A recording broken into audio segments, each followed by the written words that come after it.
Welcome everybody to GoLocal Live. I'm Josh Fenton, CEO and co-founder. It is a beautiful Friday outside. The data is complex and building all the time today. A couple programming notes. With me now is Dr. Michael Fine.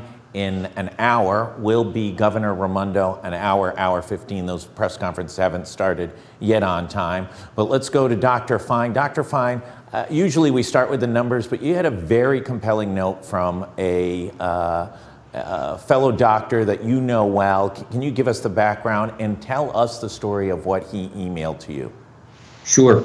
My friend Alan Roth is the chair of the Department of Family Medicine at Jamaica General Hospital in Queens. Queens is the kind of great mixing pot of America. He's part of a practice and oversees taking care of about 150,000 people. Jamaica General is actually the hospital closest to where Donald Trump was born, and there has been some relationship between that hospital and Jamaica General. Anyway, I've been in touch with him over the course of the last month, understanding that things were heating up there. And here's what he wrote me last night. Never in my life could I have imagined what we are all going through. People are dying. Residents and faculty are getting very sick. Fortunately, so far, no deaths of staff yet. No one is helping us. Lack of PPE, lack of being able to isolate is what made many sick early. Our country and our healthcare care system have failed New York. We are on our own. I've been working 20-hour days and need to keep the face of strength or my department will collapse. I've not had a day off in a month. And chilling words. Yeah, well, that's, I think, what they're going through in the middle of New York, really in the epicenter of this. And our job is to keep that from happening here. How do we stop that from happening here? We've been writing about and tracking testing. The testing is falling far behind here in Rhode Island. Massachusetts, we're going to have a piece up about how little testing we're doing in comparison to New York, even after adjusting per capita. If we don't know who's infected, how do we have a comprehensive strategy? Well, that's clearly doing more testing is the first step of what we need to do. But doing more testing, if we don't have a way to isolate people, is probably not that big a deal. The real big deal is making sure we both test and isolate in order to stop the virus, because the evidence suggests that there's much transmission that occurs in people's houses. The other thing that Dr. Roth's letter suggests to me is how much attention we need to pay to the health and safety of our health workers. You know, we have heard stories from around the world of people getting sick, of healthcare workers, doctors and nurses getting sick, and some dying, unfortunately, which is more like what happened with Ebola, though the rest of this disease is not like Ebola at all. And so some of my colleagues are beginning viral load or viral, the extent to which people get exposed to a lot of virus instead of a little bit. There's a great piece in the New Yorker yesterday written by Siddhartha Mukherjee who lays out the logic behind this. It's worth a read. But what that suggests to me is that social distancing may have an unexpected advantage in terms of reducing mortality. Because with social distancing, we reduce the amount of virus a person is exposed to at once, we hope, and hopefully that will reduce these very serious cases that happen in younger people that we're seeing in physicians. But that also means, in physicians and nurses, that also means that we need to pay real attention to the safety of our healthcare workers. Make sure that we're not asking them to work outrageous shifts. You know, this is where we need to really mobilize our entire health workforce and bring everybody in to take a share at this so that everybody's doing the work and no one person or no few people are exposed to the greatest bulk of this, what I'll call viral load. Listen, we're seeing hotspots develop across the country.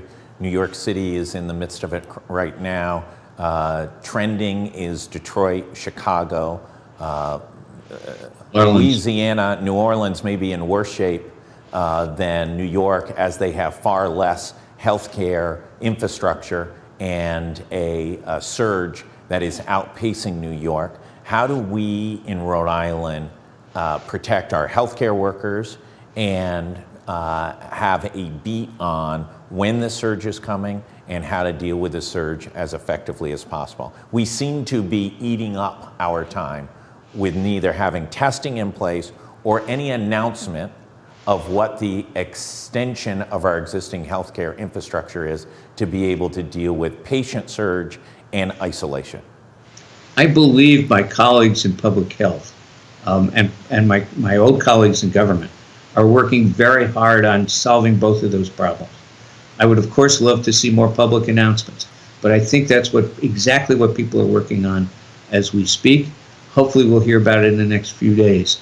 I don't know how much more time we have. You know, I know it's a couple of days, it may be a week or 2 or 3, but no more than that.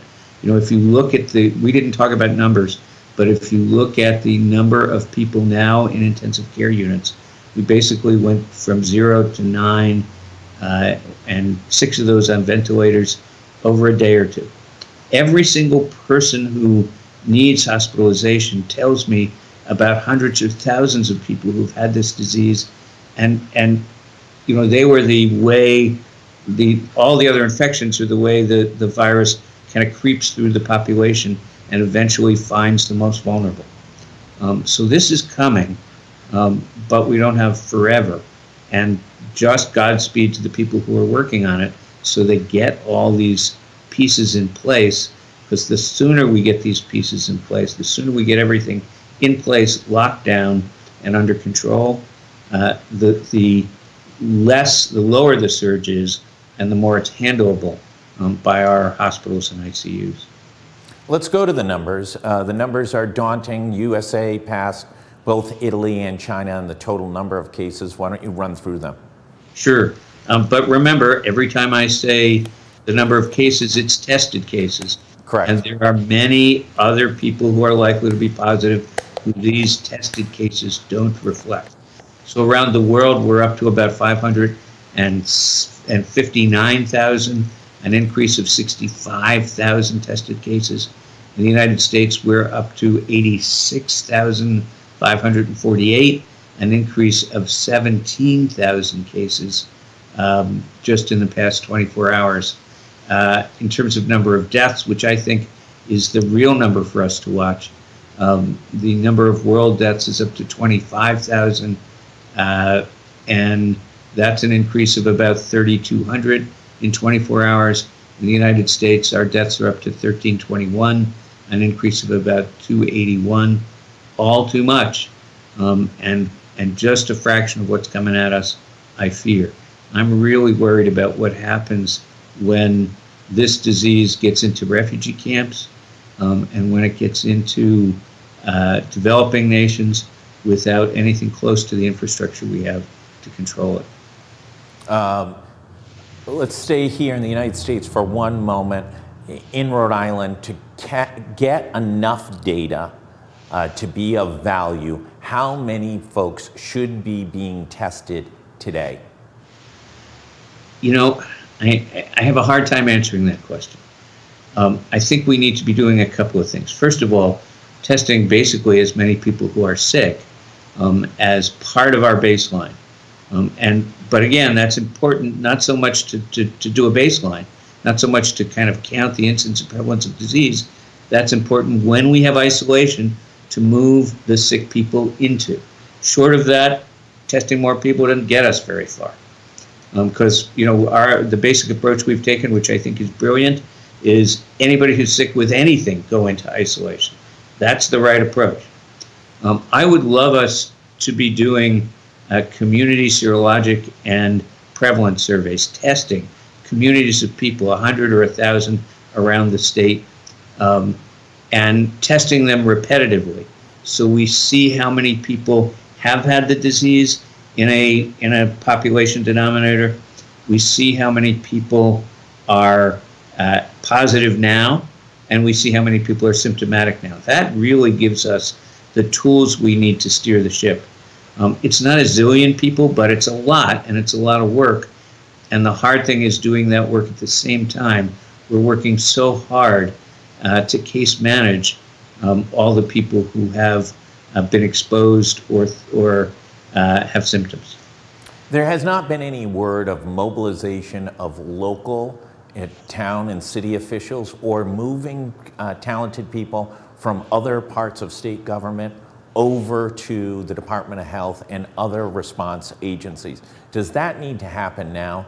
I'm just doing quick math in my head. It's got to be, not counting teachers, upwards of 15 to 20,000 people who work in state government. You know the staffing numbers at the Department of Health. It's in the low hundreds. About 450 usually. How many? About 450. Less than 500. We have another 15,000 that we could be mobilizing to assist. Well, I think some of the challenge is mobilizing and training at the same time, you know, sort of rebuilding the airplane as you fly it. I suspect that many more people have been mobilized than we know about. But even so, you know, sort of doing contact tracing, you know, sort of doing case management, doing the logistics of building new opportunities for care. You know, I don't know if we're going ahead with alternative care centers or not, or with isolation hospitals, but I imagine there's some planning for that, and I imagine many people are really devoted to and involved in that. Just, you know, I don't think that's been publicly disclosed, but I'd be shocked if it's not happening. Folks have made the analogy to World War II, how quick America was able to mobilize. Virtually every man in the United States entered the military in a very, very short period of time, a matter of 2 or 3 months, and they were trained and sent out. And women left their households and left their existing jobs and started building Liberty ships and tanks and airplanes. Are we just, there is no sense, there is no data, there is no information that we are mobilizing here or anywhere else in that kind of immediate focused structure? Yeah, and that's the kind of mobilization, to be honest, I think we need. You know, I think my colleagues who do primary care, my colleagues who do nursing care and case management, who, you know, are great nurses but aren't doing hospital care, I'd love to see us pulled together. I'd love to see us training process so that we get prepared for doing a different kind of practice than we've been doing. I think our colleagues in the hospital need all the support they can get. We need to be able to go in and take a turn manning the or providing workforce to the ICU and to isolation hospitals if they exist. That's the kind of widespread mobilization I'm hoping for. I think is being planned, but I'd love to see in the real world, and love to see us get moving on, because as I've said before, we just don't have that much time. Just to recap, you say a number of things. One, the key numbers to watch are the number who are hospitalized and the number who are in ICU. Is that correct? Correct. Plus the number of deaths worldwide and nationwide. That tells us how much serious disease we've got out there. And secondly, if we're going to attack this from a broader standpoint, and that this surge may not be the only surge we face, we need to institute comprehensive testing, identify isolation, out of the home isolation facilities, and expand our existing infrastructure within the healthcare system, correct? Yeah, I think that's right. And, you know, and we can't do just one and not the other. Testing without isolation hospitals doesn't get us very far. ICUs get us plenty, but we got to be able to sort of do 3 things at once and chew gum at the same time, which is really challenging. We got to get all this stuff done and all of it done together. Dr. Fine, thank you as always. We may revisit with you this weekend, depending on what the numbers look like. Again, for viewers, 1 p.m. or so with Governor Raimondo. That live stream is expected today. Any last words, Doctor? No. Again, I think Rhode Island is doing fantastically. People are really coming together and working on this. I think we've got this if we keep focused on what we can do together and stay together as we go forward. Great. Thank you so much. Greatly appreciate you taking the time. Everybody stay tuned for Governor Raimondo. We'll be back at 1 o'clock with that feed and other coverage throughout the afternoon. Thanks so much for joining us. Thanks, Josh.